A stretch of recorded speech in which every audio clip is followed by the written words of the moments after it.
দুপুরে 4 বার রেল দুর্ঘটনার কারণে উনি পদত্যাগপত্র জমা দিয়েছিলেন পণ্ডিত জওহরলাল নেহরুর কাছে।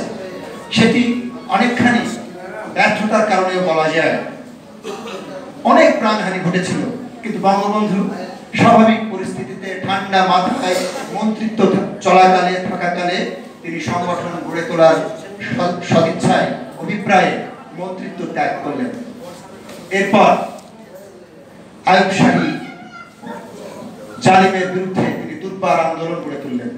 1966 সালে তিনি ঘোষণা করলেন ঐতিহাসিক 6 দফা বাঙালিদের বাঁচা মরার লড়াই, এবং সবশেষে 1964 সালে মাওলানা তর্ক বাগিশ যখন বাংলাদেশ আওয়ামী লীগের সভাপতি হলেন, অত্যন্ত যোগ্য, যুক্তিবাদী, তর্কপ্রিয় এবং ইতিবাচকভাবে ইতিহাস ঐতিহ্যকে তিনি এগিয়ে দিয়েছেন, আর বঙ্গবন্ধুকে তিনি সযত্ন ছোঁয়ায় সামনের দিকে এগিয়ে দিয়েছেন।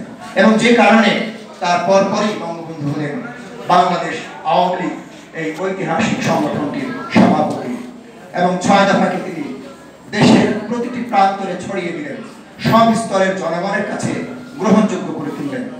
এবং সেই গ্রহণযোগ্যতার কারণে ভীত হয়ে তৎকালীন সরকার আগরতলা ষড়যন্ত্র মামলা দায়ের করলেন।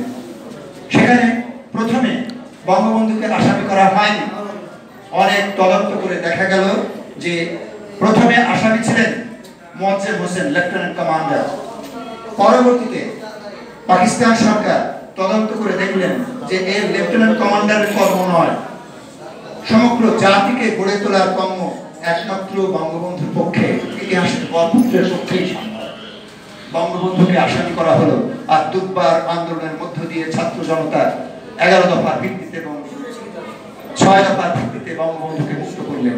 69-এ 23শে ফেব্রুয়ারি বঙ্গবন্ধু শেখ মুজিবুর রহমান বঙ্গবন্ধু হলেন।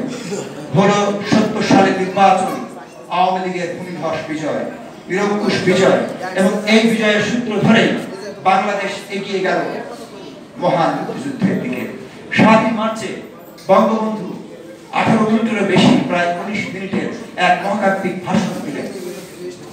তিনি তার রাজনৈতিক জীবনের সূর্য শিখরটি স্পর্শ করলেন বোধ করি 1971-এর এই 7 মার্চে। 107টি বাক্যের এবং 1107টি শব্দের এই মহাকাব্যিক ভাষণে তিনি সরাসরি আজ থেকে বাংলাদেশ স্বাধীন না বললেও তিনি বলে দিলেন স্বাধীনতার কথা। সকল পরিস্থিতিকে মাথায় রেখে এত ঠান্ডা মাথায় অহিংস আন্দোলনের পরে স্বাধীনতা ঘোষণার নজির নেলসন ম্যান্ডেলা এবং যুক্তরাষ্ট্রের মার্টিন লুথার কিং এর পরে আর কাউকে ইতিহাসে খুঁজে পাওয়া যাবে না। এবং তারপর দুঃখের দহরে পড়া বাঙালি জাতি রক্ত বেদনার বিষাদ সিন্ধু পেরিয়ে বঙ্গবন্ধুর নেতৃত্বে এই বাংলাদেশকে স্বাধীন করেছে 9 মাস ব্যাপী যুদ্ধের মধ্যে দিয়ে। 9 মাস ব্যাপী যুদ্ধের সময় 25শে মার্চ গভীর রাত্রি থেকে বঙ্গবন্ধু বাংলাদেশে ছিলেন না, কিন্তু ঐশিকভাবে দেবদূতের মতো সমগ্র মুক্তিকামী বাঙালির অন্তরে, হৃদয়ে তিনি সার্বক্ষণিক উপস্থিত ছিলেন, এবং সেটাকে সাথে নিয়ে বাংলাদেশবাসী সর্বস্তরের মুক্তিকামী মানুষ মুক্তি সংগ্রাম করেছে, যুদ্ধ করেছে এবং বাংলাদেশকে স্বাধীন করেছে। আর মুজিবনগর সরকার যেমন রামায়ণ মহাভারতের ভরত